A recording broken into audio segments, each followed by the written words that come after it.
नमस्कार दोस्तों, daily news India 1.0 में आपका स्वागत है। अजीत पवार के वक्तव्यों से और उनके कदमों से महाराष्ट्र में महायुति के अंदर सनसनी फैल गई है। दरअसल उनका ये भी कहना था कि अब वो एक बड़ी प्रेस कॉन्फ्रेंस करने वाले हैं और आगामी विधानसभा चुनाव के बारे में कुछ घोषणा करने जा रहे हैं। अगले हफ्ते विधानसभा चुनाव की घोषणा होने जा रही है, इसमें तो कोई अब राय है ही नहीं। लेकिन अजीत पवार के कदमों ने सियासी पारा एकदम उबाल के पॉइंट पे, बॉइलिंग पॉइंट पर लाकर खड़ा कर दिया है और बहुत सारी जो अटकलें हैं अब वो भी यहां पर हैं। एनसीपी के राष्ट्रीय कार्यकारी अध्यक्ष प्रफुल्ल पटेल और राज्य अध्यक्ष सुनील तटकरे भी प्रेस कॉन्फ्रेंस में शामिल होंगे। अब क्या होगा पता नहीं।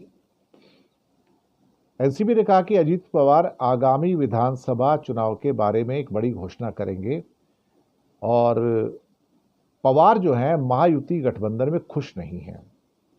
अब पता नहीं क्या होगा, तो कह नहीं सकते। अजीत पवार ने इससे पहले कहा था कि महायुति की सरकार लानी है, जहां घड़ी निशान दिखे वहां घड़ी, जहां तीर धनुष बटन आपको मिले तो वहां, और जहां कमल मिले तो वहां पर बटन दबा के महायुति को जिताना है।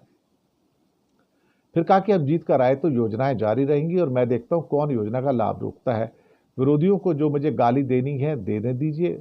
लाडली बहन योजना से बहनों को लाभ मिल रहा है, कृपया करके भ्रम और अफवाहें ना फैलाएं।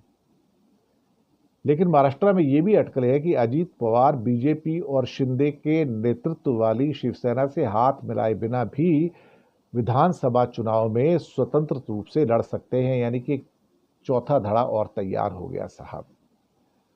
और महाराष्ट्र में लोकसभा चुनाव में मिली हार के बाद बीजेपी नेताओं ने स्वीकार किया कि अजीत पवार की वजह से उन्हें नुकसान हुआ है।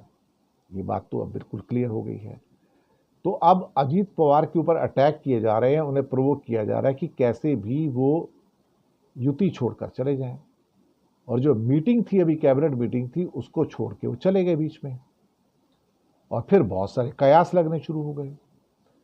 हालांकि बाकी सब लोग बोल रहे थे कि महायुति में सब कुछ ठीक ठाक है। अजीत पवार के जाने के बाद फिर जो है कई महत्वपूर्ण फैसले लिए गए वहां पे, और अजीत पवार उसमें अनुपस्थित थे, तो उनकी अनुपस्थिति में फैसले लिए गए।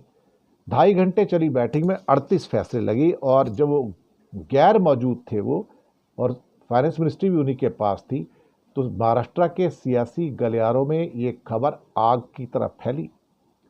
लेकिन बाद में अजीत पवार ने तस्वीर साफ की कि उनको कुछ काम था, उसको जाना पड़ा था। आप चीज़ों को बढ़ा चढ़ाकर बता रहे हैं, लेकिन साहब आग तो लगी है ना। अल्टीमेटली आग लगी है तो तभी तो धुआं उठ रहा है।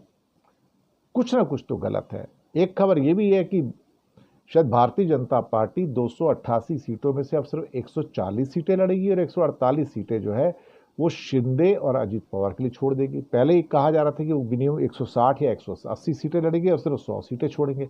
अब कह रहे हैं कि वो 140 सीटें छोड़ देंगे और 148 सीटें दूसरों के लिए छोड़ेंगे, 140 में खुद लड़ेंगे। अब देखते हैं फाइनल पिक्चर क्या इमर्ज होती है, अभी तो हम कुछ कह नहीं सकते। कहा तो ये जा रहा है कि कुछ सीटों को छोड़कर गठबंधन में एडजस्टमेंट हो गया है। शुक्रिया।